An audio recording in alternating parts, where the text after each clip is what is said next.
பறக்கும் கொடியினிலே மீன் பறக்கும் மதுரையிலே வான் பறக்கும் கொடியினிலே மீன் பறக்கும் மதுரையிலே தான் பறந்து ஆட்சி செய்யும் தளிர்மணி தென்றல்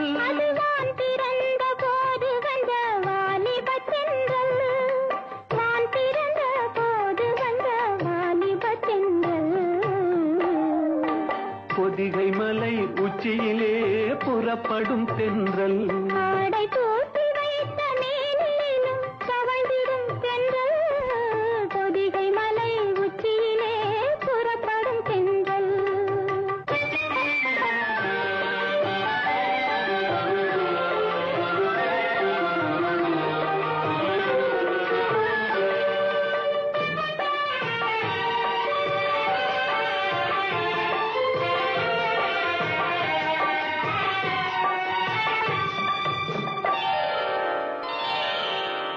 கன்னியர்கள் மேனியிலே கலந்து வரும் வேளையிலும்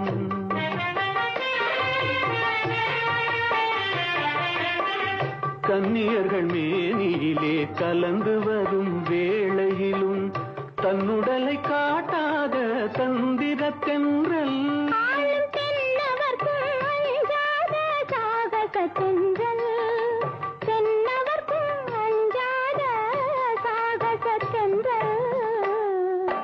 பொதிகை மலை உச்சியிலே புறப்படும் தென்றல் ஆடை போட்டு வைத்த மேனியும் தவழ்ந்திடும் தென்றல் பொதிகை மலை உச்சியிலே புறப்படும் தென்றல்.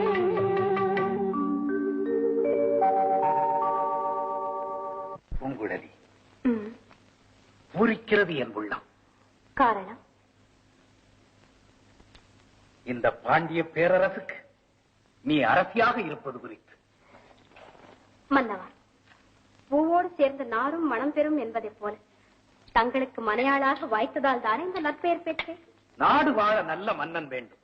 அம்மன்னன் உயர நல்ல மனையாள் வேண்டும். அந்த மனையாள் மகிழ இல்லறம் செவ்வனியை திறக்க வேண்டும். கணவனும் ஒரு கணம் பிரியாதிருக்க வேண்டும் அல்லவா? சிறப்பை அடைய தாய்மையின் கடன். இன்று ஒரு நல்ல மகவை புறந்தறுதல் தாய்மையின் கடன். பிறகு சான்றோனாக்குதல் தந்தையின் கடன். இது யார் பாடிய பாட்டு? உன்னை போல் ஒரு பெண் புலமை கற்று பெருமை பெற்று பாடிய பாட்டு. அடே அப்பா, புலமை விளையாட்டில் இறங்கிவிட்டால் மனைவி ஒரு திருக்கிறாள் என்பதை கூட மறந்து விடுவீர்களே. என்ன செய்வது? உன்னை மணக்கு முன்பே அவளை மணந்து விட்டேனே. யாரே? கன்னி தமிழென்ற காரிகை. பொல்லாதவர் நீங்கள். பூங்குழலி, புலவர்கள் பேச்சிலே செவிகளை காய்த்து விட்டார். பகலா இரவா பூமியா வானமா ஒன்றும் தெரியாது. பெண்மையின் தனிமையை பற்றி புலவர்கள் பாடியதை கொஞ்சம் சொல்லுங்களேன், கேட்போம். சொல்லட்டுமா? கீழோர் மறப்பர் மேலோர் நினைப்பர். இதற்கு பொருள் சொல், பார்க்கலாம். கீழோர் மறப்பர் என்றால் கீழ்த்தரமான குணம் படைத்தவர்கள் நன்றியை மறப்பார்கள் என்றும், மேலோர் நினைப்பர் என்றால் மேன்மையான குணம் படைத்தவர்கள் எதையும் நினைத்து பார்ப்பார்கள் என்றும் பொருள். சரிதான்? எல்லோரும் அப்படித்தான் நினைக்கிறோம். ஆனால் அங்கே புலமை விளையாடுவதை கவனி. வியாபார நிமித்தம் மனைவியை பிரிந்து கணவன் வெளியூர் செல்லுகின்றானா. அவன் வாசற்படியை தாண்டும் போது கால்கள் நேராக போய்கொண்டே இருக்கின்றனமா. ஆனால் கண்கள் மட்டும் திரும்பி திரும்பி மனைவியை பார்க்கின்றனமா. அப்போது மனைவி சொன்னாலாம், இந்த கணவனின் கால்களை வருடாத நாட்களே இல்லை. ஆனால் அவைகள் நன்றி மறந்து நேராக போய்கொண்டே இருக்கின்றன. அவர் கண்களுக்கு நான் பணிவிடை செய்ததே இல்லை. இருப்பினும் அவைகள் திரும்பி திரும்பி என்னை பார்க்கின்றன. ஆகவே கால்களை காட்டி கீழோர் வரப்பர், கண்களை குறித்து மேலோர் நினைப்பர் என்று பாடினாளாம். எப்படி? அடே அப்பா, புலமையின் திறமைக்கு ஒரு முடிவே கிடையாது. பூங்குழலி, இன்று கூட புலவர்களின் சர்ச்சைக்கு ஒரு புது விஷயம் கிட்டியது. என்ன? இங்கு வந்த பிறகு ஒரு அதிசயம் கண்டேன். என்ன அதிசயம்? இங்கு உள்ள மலர்களில் வீசும் மனத்தை விட உன் கூந்தலின் நறுமணம் வீச கண்டேன்.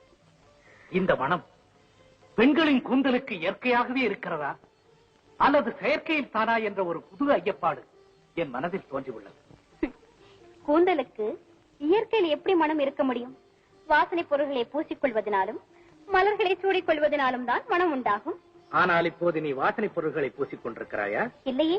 மலர்களை சூடிக்கொண்டிருக்கிறாயா? இல்லை. பிறகு எப்படி உன் கூந்தலில் மனம் உண்டாகிறது? இது சர்ச்சைக்குரிய விஷயம்தான். இதற்கு பதில் கூறும் சக்தி எனக்கில்லை. எனக்கும் இதன் உண்மை விளங்கவில்லை. அதனால் தான் இதற்கு முடிவு கூறும் பொறுப்பை புலவர்களிடமே விட்டுவிடலாம் என்று இருக்கிறேன். எப்படி?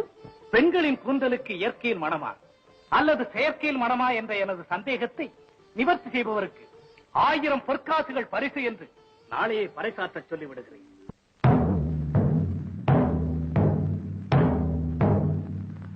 நாட்டு மக்களுக்கோ நற்செய்தி. நத்தமிழ் புலமை கற்றவருக்கு ஒரு நல்ல வாய்ப்பு. நமது மன்னர் செண்பக பாண்டியருக்கு ஒரு பெரும் பிரச்சனையிலே பெருத்த சந்தேகம் ஏற்பட்டுள்ளது. அதை உடனடியாக தீர்த்து வைப்போருக்கு 1000 பொற்காசுகள் நன்கொடையாக வழங்கப்படும். சந்தேகத்தை நிவர்த்திக்கும் திறமை உள்ளவர்கள் விவரத்தை கூறி வேந்தரிடம் பரிசை பெறலாம். இது அரச கட்டளை. பரிசு தொகை எவ்வளவு?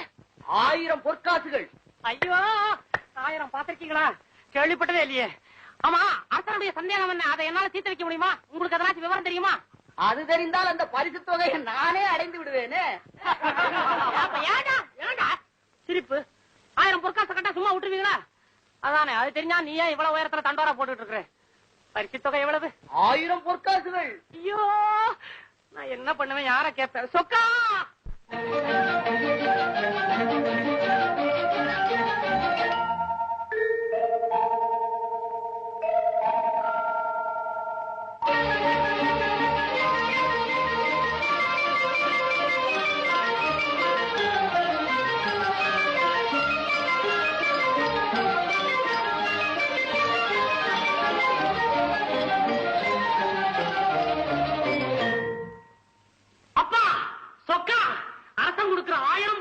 எனக்கே கிடைக்கிற மாதிரி அருள் புரிய மாட்டியா?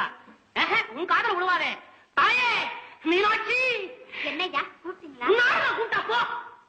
பாத்தியா பாத்தியா மீனாட்சி, நான் கூப்பிடும் போதெல்லாம் மத்தவங்க தான் திரும்பி பாக்குறாங்களே தவிர நீ திரும்ப மாட்டேங்கிறியே. மீனாட்சி, என்ன மட்டும் ரட்சி. நல்முத்து பஞ்சனை மேல் நீ இருக்கும் வேளையிலே, நீ எங்க தனியா இருந்த? நல்முத்து பஞ்சனை மேல் நாதனுடன் நீ இருக்கும் வேளையிலே, நீ சொல்முத்து சொற்களாலே எந்த முறை தீர்க்க சொன்னால் உன் வாயமுத்து சிந்திடுமா வாழ்வழிக்கும் அம்பிகையே. ஐயோ ஐயோ ஐயோ, ஒரு காசா 2 காசா 1000 பொண்ணாச்சு, 1000 பொண்ணாச்சு. இந்த நேரம் பார்த்து நமக்கு பாட்டு எழுத வரல. ஆமா, என் சந்தேகத்தையே சீக்கிரத்துக்கு வழியை காணும். நான் எப்படி அரசு சந்தேகத்தை தீர்த்து விட்டேன்? எனக்கு இல்ல வேற எவரோ வச்சுட்டு போயிட போறோம்.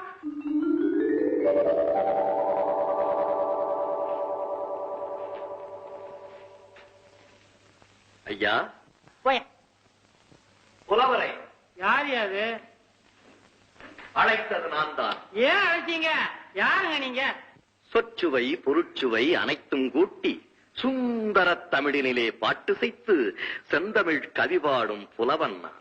நம்ம ஜாதியா தண்டோரா போட்டது நீங்களும் கேட்டாச்சா? ஏன் வயசுல அடிக்கிறதுக்காக வந்திருக்கீங்க? அப்போ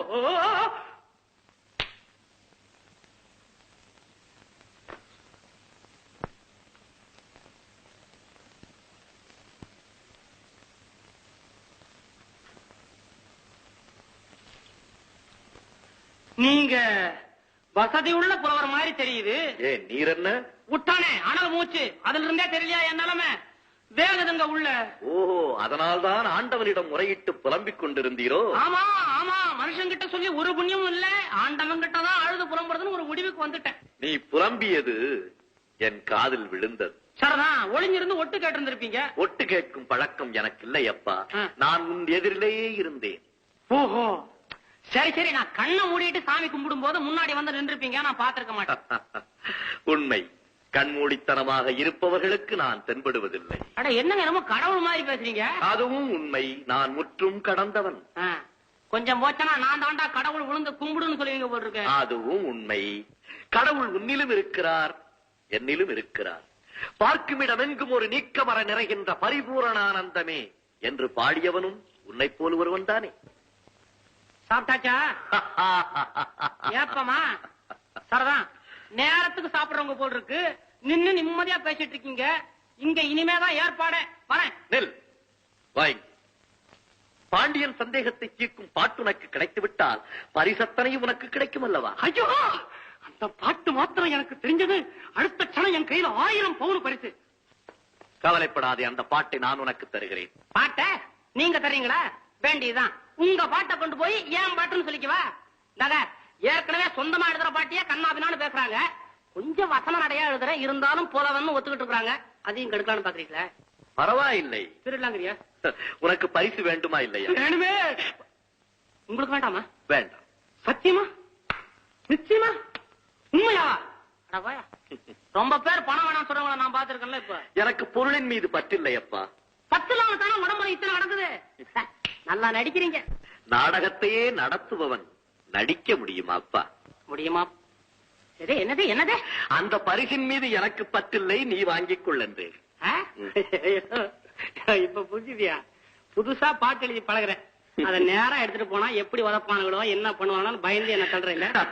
என் புலமை மீது உனக்கு நம்பிக்கை இல்லாவிட்டால் என்னை பரீட்சித்து பாரேன். உனக்கு திறமை இருந்தால் என்கிட்டயே மோத பாக்குறியா? என்கிட்ட மோத பாக்குறியா? நான் பார்வைக்கு சுமாரா இருக்கும், ஆனா என் புலமை பத்தி உனக்கு தெரியாது. தயாரு. கேள்விகளை நீ கேட்கிறாயா அல்லது நான் கேட்கட்டுமா? நீ கேட்காத, நானே கேட்கிறேன். எனக்கு கேட்கதான் தெரியும். கேளும். கேளும். பிரிக்க முடியாதது என்னவோ? தமிழும் சுவையும். பிரிய கூடாதது எதுகையும் மோனையும். சேர்ந்தே இருப்பது வறுமையும் புலமையும். சேராதிருப்பது அறிவும் பணமும். சொல்லக்கூடாதது பெண்ணிடம் ரகசியம். சொல்லக்கூடியது உண்மையின் தத்துவம். பார்க்க கூடாதது பசியும் பஞ்சமும். பார்த்து ரசிப்பது கலையும் அழகும். கலையைச் சிறந்தது இனிசை நாடகம். நாடகம் என்பது நடிப்பும் பாட்டும். பாட்டுக்கு நாரதன். வீணைக்கு வாணி. அழகுக்கு முருகன். சொல்லுக்கு அகத்தியன். வில்லுக்கு விஜயன். ஆசைக்கு நீ. அறிவுக்கு நான். ஐயா, எனக்கு தெரிஞ்சது அவ்வளவுதான். அப்பா பாத்தீங்களா? என்ன அது? புல் அரிக்குது.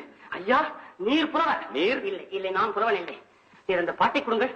அரசன் என்ன தருகிறாரோ அதை அப்படியே கொண்டு வந்து உங்களிடம் தருகிறேன். நீர் பார்த்து ஏதாவது செய்யும். எனக்கு அந்த பரிசு வேண்டாம். எல்லாவற்றையும் நீயே எடுத்து. எல்லாமா? எனக்கு ரொம்ப அதிகம் வேண்டாம். இல்லை, நீயே எடுத்துக்கொள். சரி சரி. பரிசு கொடுத்தால் நான் வாங்கிக் கொள்கிறேன். வேற யாராவது கொடுத்தால் என்னிடவா, நான் பார்த்துக் கொள்கிறேன். எங்கெங்க வீங்கி இருக்குதுன்னா? தெய்வீக சிரிப்பையா உங்களது. நான் மறுமுறை உங்களை எங்கு வந்து பார்க்கலாம்? எங்கும் பார்க்கலாம். தெரு தெருவா சுத்துறவர் போல் இருக்கு. அதற்கும் சிரிப்பு தானா? வீடு விலாசமே இல்லையா? இந்த ஊரிலேயே பெரிய வீடு நம் வீடு. பெரிய வீடு? அது எந்த வீடு? இதே வீடு. இங்கே இருப்பவர் போல் இருக்கிறது. பாட்டை தயாராக இருக்கிறது போல் இருக்கிறது. ஐயா, பரிசு எனக்கே கிடைக்கணும். வெற்றி உனக்கே. ஓய்வா.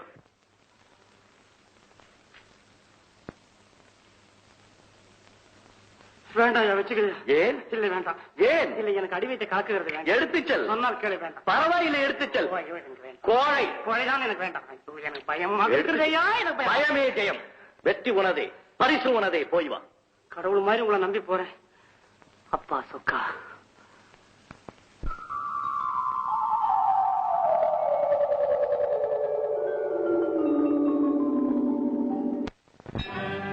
என்னவன் எங்களின் மன்னவன், திறமையுடன் முத்தமிழ் சங்கத்தை காத்திடும் கோமகன், நீதிக்கு முதல்வன், மக்களின் காவலன், வேந்தற்கு வேந்தன், பண்பின் தலைமகன், செண்பக பாண்டியன் பல்லாண்டு வாழ்க.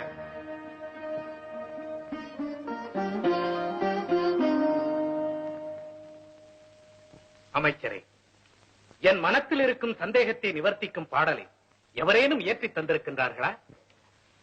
இல்லை பிரபு. 1000 பொன் நன்கொடை என்று அறிவித்தும் கூட பரிசை பெற புலவர் எவரும் இதுவரை வந்தாரில்லை. வருந்துகிறேன். புலமைக்கு தலைமகனாய் விளங்கும் நற்கீரர், துணைக்கு கவிழர், பின்னும் பரணர் மற்றும் சான்றோர் பலரின் சபையின் கண் வீற்றிருந்தும் கூட எனது சந்தேகத்தை தெளிவாக்கும் பாட்டொன்று இதுவரை ஏற்றப்படாதது ஏன்? எழுத மனமில்லையா அல்லது பரிசு தொகை போதவில்லையா? மறைமுக பேச்சு மன்னருக்கு தேவையில்லை. என்னிடம் நேரடியாகவே கேட்டிருக்கலாம். புலமைக்கும் திறமைக்கும் போட்டி என்று விட்டிருந்தால் பாட்டுகள் குவிந்திருக்கும் இந்நேரம். ஆனால் அறிவிப்பு அப்படி இல்லையே.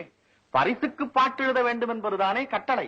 அதை அடைய விருப்பமில்லாதவர்கள் ஈடுபடாமலும் இருக்கலாம் அல்லவா? வேந்தே, பொன்னுக்கும் பொருளுக்கும் புலமையை விற்கும் அளவிற்கு என் எண்ணும் எழுத்தும் இன்னும் இழைக்கவில்லை.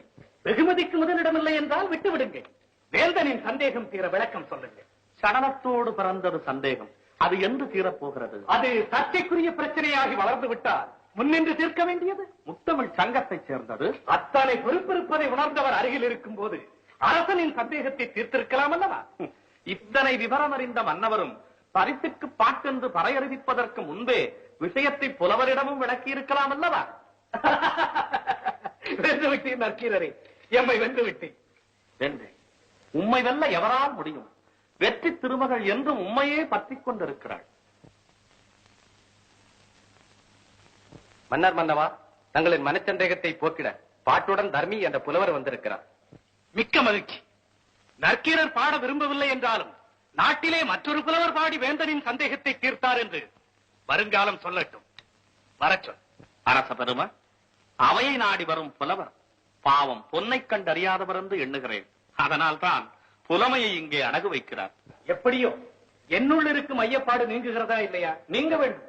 அவை நீக்கவாவது ஒரு புலவன் வர வேண்டும். ஊக்கத்திற்காகவாவது உங்களது பரிசை அவன் பெற வேண்டும். மன்னா, அரசே, வேந்தே, மன்னா, அரசே, வேந்தே.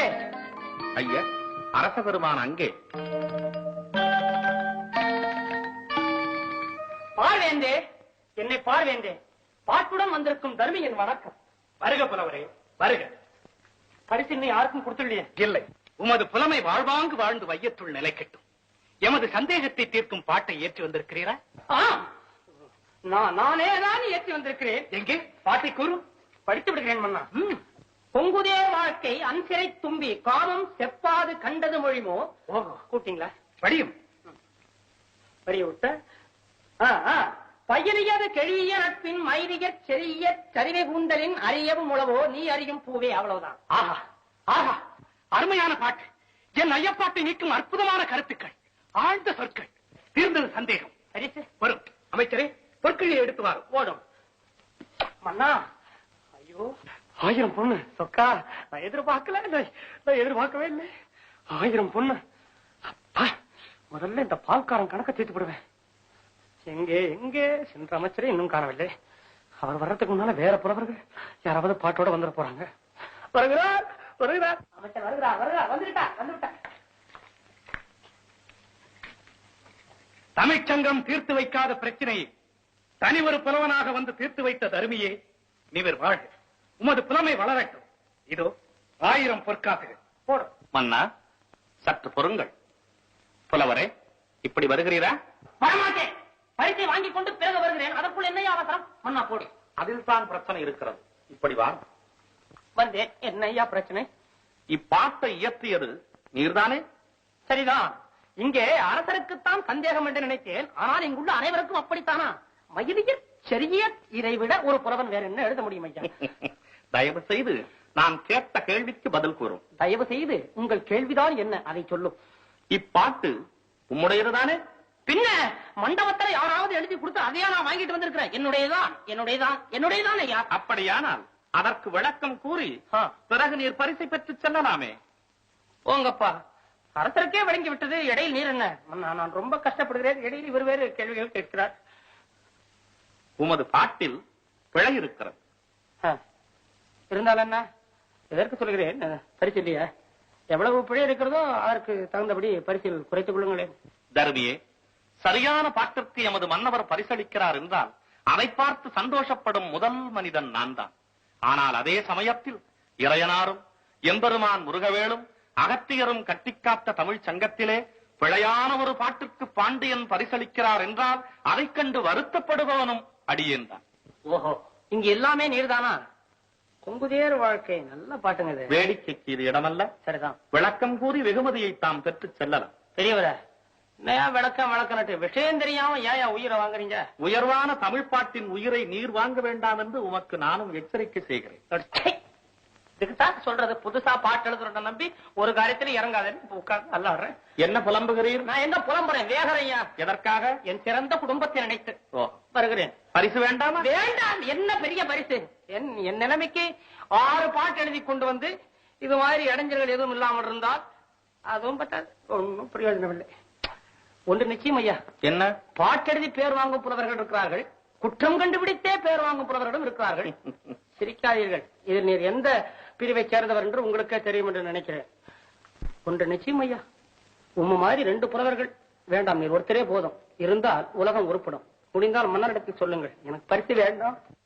ஐயா புலவரே, தருமி. ஆண்டவா, அனுப்பியவர் யாரோ நக்கிறவே. உமது வார்த்தைக்கு பொருள், எய்தவன் எங்கோ இருக்கிறான், பாவம் அம்பு வந்து இங்கே அழுது விட்டு போகிறது. அப்படியா விஷயம்? நல்ல வேளை, பிழையான பாட்டிற்கு பரிசளித்து மொழிக்கு பெரும் தவறிழைக்க இருந்தேன். தக்க சமயத்தில் தடுத்தனை காத்தீர். மிக்க நன்றி. எனக்கு வேணும் ஆசை ஆசை. நல்ல காலம் உதைக்காம விட்டானுங்களே, துரத்தி உதைக்கிற மாதிரியா இருக்குது. இனிமே நான் எப்படி பாட்டு எழுதுவேன்? நான் எந்த பாட்டு எழுதினாலும், ஏன்பா இது உன்னுடையதானா இல்ல வேற யாராவது எழுதுனதா அப்படியெல்லாம் கேட்பானுங்க. அவமானமா போச்சு, எல்லாருக்கும் தெரிஞ்சு போச்சு. ஏண்டா நீ பரம்பரை புறம் தானே, புதுசா பாட்டு எழுதுன நம்பலாமா? ஏன் 1000 பொண்ணு, ஏன் என்ன? ஏண்டா 1000 பொண்ணு வச்சுட்டு என்ன பண்ணுவேன்? எத்தனை நாளைக்கு தானும்? ஐயோ இப்படி தனியா புலம்புற அளவுக்கு குணம் விட்டானே. இல்ல அவன் இல்ல வரமாட்டான். மனசுலயே வஞ்சம் வச்சு என்ன கடத்தறது விட்டான். ஏப்பா டே, நான் என்ன பண்ணுவேன்? 2 பாட்டு எழுதுனேன், அது யாரும் ஒத்துக்கல. ஏன்பா நான் பாட்டு எழுதுனாலும் உனக்கு என்ன வருமானம் குறைஞ்சு போச்சா? ஐயோ தண்டோரா பாட்டா கூட நம்ம காதை பத்தி எனக்கு ஒரு சேதியும் காதல விட வேண்டாம். நான் தகவலுக்கு போகல. வேண்டாம் போ. தனியா பேசுறேனே.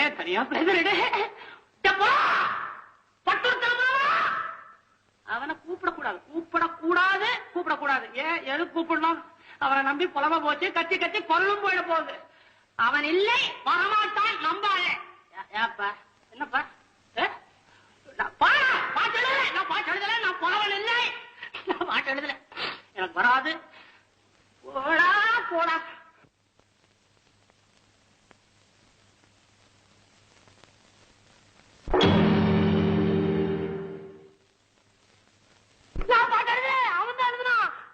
ஐயா திமிர் தானே. பரிசு கிடைத்ததா? எல்லாம் கிடைச்சது, ஒண்ணுதான் கிடைக்கல. கொஞ்சம் போயிருந்தா அதையும் வாங்கிட்டு தான் வந்திருப்பேன். என்ன உளறுகிறாய்? பார்த்து உளறங்க. ஐயா பாட்டுல தெரியாம இந்த ஏட்ல கண்ணா பின்னா நீ உளறி இருக்கிறதா அங்க இருக்கவெல்லாம் சொல்றாங்க. என்ன பார்த்தா உளறங்க? நீ என்ன சொல்லுகிறாய் அப்பா? ஐயா நான் உங்கள்கிட்ட பாட்டு கேட்கலாம். அப்படி கேட்காம போய் நீ என்ன மனசுல வச்சுட்டே அப்படி வஞ்சிட்ட? புலவனே, நடந்ததை கூறு. இதுல ஒண்ணும் குறைச்சல. பேசும்போது நல்லா இறக்கமா பேசு, பாட்டு எழுதும் போது எல்லாம் ஒண்ணும் கவனிக்காத, கோட்டை விட்டுரு. யோ உடம்பெல்லாம் வேகதி, அவனை பாக்கிறதுக்கு அவ்வளவு வெறுப்பா இருக்கு.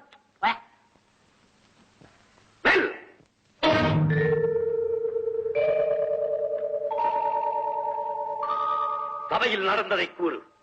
சபையில உன் பாட்ட குற்றம்னு சொல்லிட்டாங்க. குற்றமா? என் பாட்டினா? யார் சொன்னவன்? உங்க பாட்ட அங்க ஒருத்தர் இருக்கிறான், குற்றம்னு அவன் சொன்னான். காட்டவரை புறப்படி என்னோடு. மறுபடியுமா? எனக்கு பரிசு வேணா, ஒண்ணு வேணா, போய தருவி.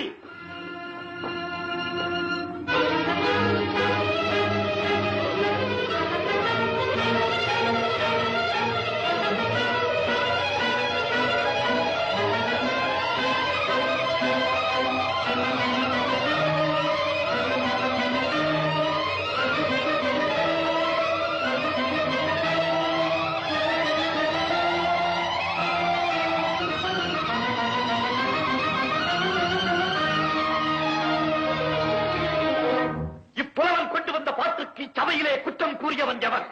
அவன் இவன் என்ற ஏகவச்சனம் வேண்டாம். அவையடக்கத்துடன் கேட்டால் அதற்கு தக்க பதில் கூறுவார்கள். அப்படியானால் மன்னரை விட மற்றவருக்கு இங்கு அதிகாரமோ? இது அரச சபை என்று தமிழ் திருச்சபை. இங்கே சகலருக்கும் சம உரிமை உண்டு. அதனால் தான் தருவி கொண்டு வந்த பாட்டிலே தவறு கண்டீர்களோ? ஆம், பழுதுள்ள பாட்டா இருந்ததால் பரிசுக்கு அருகதை இல்லை என்று தடுத்து கூறியவன் நான் தான். யார் இந்த கிழவன்? முத்தமிழ் சங்கத்தின் தலைமை புலவர் சீரனா? தமிழ்ச்சங்கத்தின் தலைவன் என்ற ஆணவத்திலேதான் பாட்டிலே குறை கண்டீரோ? என்ன குற்றம் கண்டீர்? முதற்கண் பாட்டை இயற்றியது யார்?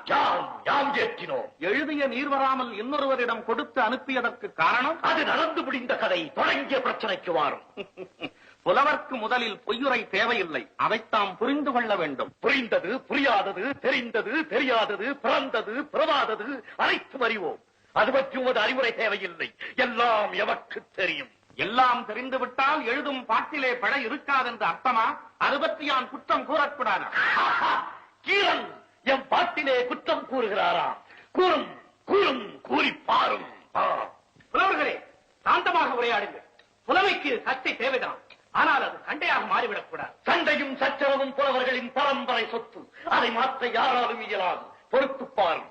நக்கீரரே, எமது பாட்டின் எங்கு குற்றம் கண்டீர்? சொற்சுவையிலா அல்லது பொருட்சுவையிலா? சொல்லிக் குற்றமில்லை, இருந்தாலும் அது மன்னிக்கப்படலாம். பொருளித்தான் குற்றம் இருக்கிறது. என்ன குற்றம்? எங்கே நீர் இயற்றிய செய்யுளை சொல்லும். கொங்குதையர் வாழ்க்கை அஞ்சரை தும்பி காமம் செப்பாது கண்டது மொழிமோ, பயிலியது கழிய நட்பின் மயிலிய தெரிய தறிவு கூந்தலின் அறியவும் உணவோ நீ அறியும் பூவே. இதுதான் எமது செய்யுள். உமது செய்யுளின் கருத்து? தலைவன் தலைவியின் காதலின் மெய்மறந்து அவளது கூந்தலில் வரும் நறுவனத்தை புகழ்ந்து வந்தை நோக்கி பாடுவதாக செய்யுள் அமைத்திருக்கிறேன். அந்த செய்யுளின் உட்கருத்து? மலர்களிடத்தே உள்ள மகரந்த பொடிகளை ஆராய்ந்து கொண்டிருக்கும் தும்பியினத்தைச் சேர்ந்த உயர்ந்த ஜாதி வண்டே, நீ கண்ட மலர்களில் இம்மங்கையின் கூந்தலை விட அதிக மனமுள்ள மலரும் உண்டோ என்று கேட்பதை போல் எழுதியிருக்கிறது. இப்பாட்டிலிருந்து எமது மன்னவர்க்கு தாங்கள் கூறும் முடிவு புரியவில்லை. பெண்களுக்கு இயற்கையிலேயே கூந்தலில் மனம் உண்டு என்பதுதான் எமது தீர்ப்பு. ஒரு காலம் இருக்க முடியாது. வாசனாதி திரவியங்களை பூசிக்கொள்வதனாலும் தொடர்ந்து மலர்களை சூடிக்கொள்வதனாலும் தான் ஒரு பெண்ணின் கூந்தலுக்கு மனம் இருக்க முடியுமே தவிர, பிறப்பிலிருந்தே வெறும் கூந்தலுக்கு இயற்கையில் மனம் உண்டு என்பதை ஒரு காலம் ஒப்புக்கொள்ள முடியாது. உத்தம ஜாதி பெண்களுக்கு கூட இயற்கையில் கூந்தலில் மனம் கிடையாதோ? கற்பு கரசிகளாய் விளங்கும் பெண்களுக்கு கூட செயற்கையில் என்று இயற்கையில் கூந்தலுக்கு மனம் ஒரு காலம் இருக்க முடியாது. தேவலோக பெண்களுக்கு 14 லோகத்தில் உள்ள பெண்களுக்கும் அப்படித்தான். மக்களை இயக்கம் நாக்கிலிருந்து உதவுகிறாளே பாரதி, அவளுக்கும் அதே நிலைதானோ? தலைவர்கள் என்ன, நான் அன்றாடும் வழிபடும் ஈசனுக்கு இடப்பக்கம் அமர்ந்திருக்கிறாளே அன்னை மலையவள் உமையவள், அவளுக்கும் அதே விதிப்படித்தான். உண்மையாக உண்மையாக நிச்சயமாக நிச்சயமாக உனது தமிழின் மீது ஆணையாக, எனது தமிழ் புலமை மீது ஆணையாக. நக்கீரா, நன்றாக என்னை பார். நான் எழுதிய தமிழ் பாட்டு குற்றமா?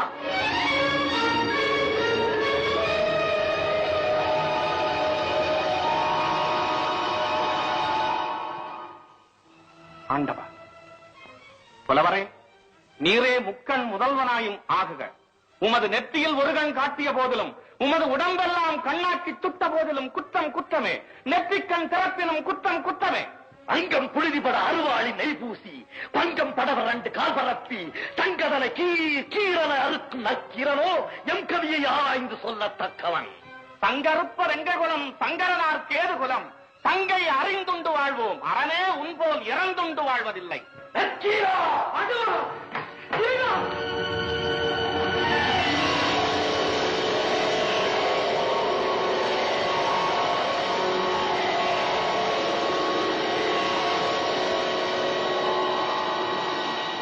மகேஸ்வரா, பரம்பொருளே, தென்னாடுடைய சிவனே, என் நாட்டவர்க்கு நிறைவனே, மதுரை என்பதின் முதல்வனே, எங்கள் பிழையை மன்னிக்க வேண்டும்.